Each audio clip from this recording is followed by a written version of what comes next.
Hello, I'm Claire Taylor. I'm the Director of Programming, and welcome to the Q&A for Early to Rise, where I am joined by the cast and creative team. Please welcome the cast and creative team for Early to Rise.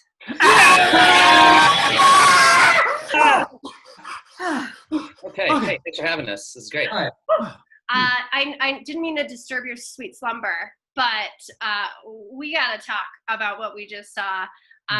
If I have had the giggles about this project since the moment I opened it. Truly, that scream, what a bang, you guys. That you've just captured us all. And so I guess my first question is where did this idea come from? What was the genesis of this project? Because it's truly unique, not only to your humor, but in style. So I want to back it up before we launch the ship, how we got here. So originally the project came from a writing class that I was taking at UCB with a guy named Zach Phillips. And he was, the exercise was to write a first episode of a series that he was, what did he call it? It's not like a bottle episode, but he had a name for it that I'm forgetting right now. But it's super easy to produce because there's only one location. And if you can make a series like that, then you can actually kind of pull it off. So I was like, what about just one shot? You know, I didn't have the, I thought I could maybe dump a lot of resources into one shot rather than just one location, make it even smaller and make it look even prettier. So the idea of waking up and being horrified by your surroundings every day is, maybe something we can all relate to. And so that's where it started. And then Alec pitched it. So we're part of a production group called Guile. This is all of Guile right here. And at the beginning of every year, we kind of would do a thing where we would do various forms of retreats and just sort of pitch new ideas to each other. And so this is the idea that Alec was like, oh, I have this premise, this idea. And we loved it. It was so funny when he told us about it. Yeah, and it just been on a shelf for a couple of years before I even pitched it to the group. And because I ran into Zach years later. I ended up working with him for a little bit, and he's like, hey, I was just looking through my old stuff, and I found that series, kind of that episode you wrote, and he's like, you should make that. And I was like, okay, it made me feel really good. And I was like, yeah, I'm gonna start talking about this. So. Well, it is very unique, and I want to kind of get into the technical part of it with just the one shot. And what did the set look like? I mean, were you guys all in pods next to each other, or was it just one pod you rotated in and out of? I kind of want to know the magic behind the curtain of what we just saw. Adrian, I feel like you're well equipped to address this. Okay, well, so it was one pod. This was ultra zero low budget kind of thing, right? So we knew from the get-go, it's one pod. We're all gonna have to do our own individual parts and edit it together later. The build out of the pod, though, so when we were first looking into producing this, we actually went to different design companies. FX shops and builders and things. Yeah. Just to be what's the ballpark to make this? And I think the lowest one was still in 10,000, tens of thousands. So we're cool. So we cannot. So we're not making the show. Yeah. And then we bring on stuff I think one of the things I had pitched that no one else was this is not gonna work. Is what if we used a bathtub and put lights around that because that looks kind of pod-like. Yeah. Kind of that. But then eventually we realized we would need to build the pod ourselves. Yeah. Turns out that my girlfriend is an excellent crafts person, and her name is Sarah Schulman. She's very talented. She's amazing, yeah. And she's give her any vision, and she'll be like, "Oh, I know how to make that." We were like, "Hey, is this possible? What would this take?" She's like, "Yeah, I would do this and this and this and this." And she just built it for a fraction of a fraction of a fraction of a cost it would have cost to go anywhere else. So wow. Kind of lucked out there. And I mean, the set was just one big living room with all the furniture moved to the side. We got all the windows. blacked out all the windows. We rolled out this kind of weird meshy kind of ground thing that you see on either side of the pod. Put the pod right in the middle, like the camera's coming up from the top. And we actually strapped it to the top of like a 10-foot ladder, I think, the camera. Yeah, we have photos of the setup too. We should share them. Yeah. I will say the inside of the pod was also lined with LED strips that Adrian custom programmed so that we could kind of control how the lights moved. Yeah. Cool. So doing everything ourselves in the stupidest way possible. I mean, I'm also like a freaking programming computer nerd guy, and I love those little projects, making the lights do all the different motions and stuff. It was just fun. It's fun to build that. Something about Guile too is we all come from production backgrounds. I think we've all worked as video editors. We used to so we're able to kind of do stuff very low budget. I feel like that's one of our skills, and get away with it a lot of times. Yeah. Well, it looks like you guys had a whole warehouse full of pods. The production value is so incredible, and really, I think allows you guys to play these characters that are really fun to watch. So can we talk, how do you guys do the scripted part of it and the character development when you're shooting just one pod at a time? I mean, that's got to be kind of tricky. I mean, you look like you're all on screen at the same time, to the naked eye. Yeah. I mean, I remember all three of you guys talking about it being more of a challenge because we hadn't done a really production that way before. Where people talk about the green screen acting, or when you're interacting with a CG character or something like that.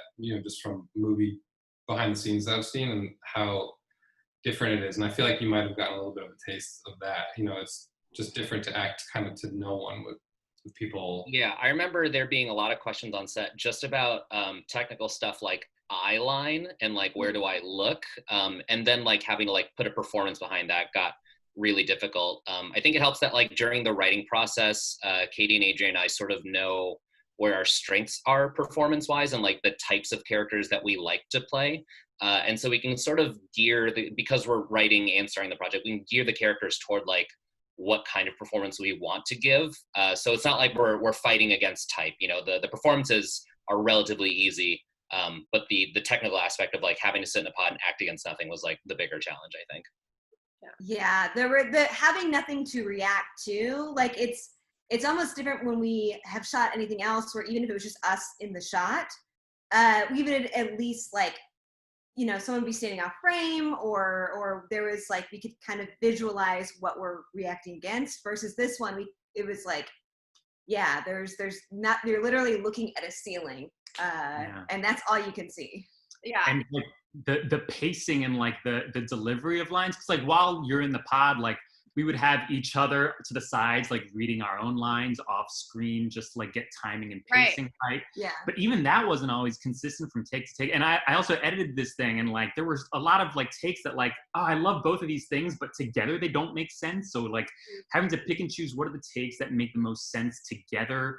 But there was also some I think really cool moments that came out of that we wouldn't have found otherwise, putting two takes that you wouldn't really expect to make sense together and oh, it's funnier that way. I don't know. A very different way of putting stuff together. Yeah. Sure, Yeah.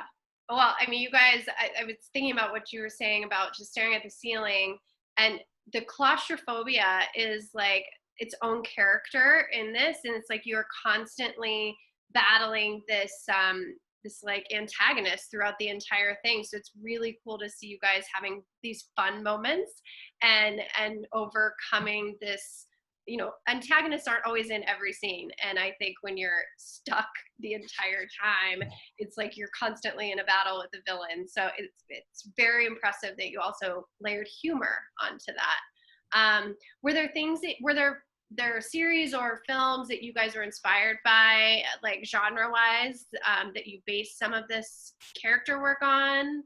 And they can be space films or not space films. I will say right off the bat, as soon as we came up with the idea, it was about the same time that Passengers was either in marketing or had just come out, and we were well, we can't do passengers. And so we wrote a joke into the pilot about passengers just to like acknowledge that we know that exists and we're not doing that. That was definitely like the first thing came to mind. And then like in the production process, we had a lot of reference from movies like Passengers or Alien about like what the pod itself would look like. So we were referencing that sort of visually before the writing ever came into question.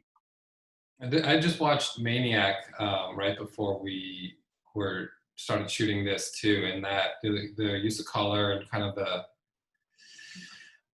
just a different vibe on a kind of a sci-fi theme, a little more grounded but also a little bit more bizarre, was really inspiring to me as well. So I tried to pull in a little bit of reference from that if I could.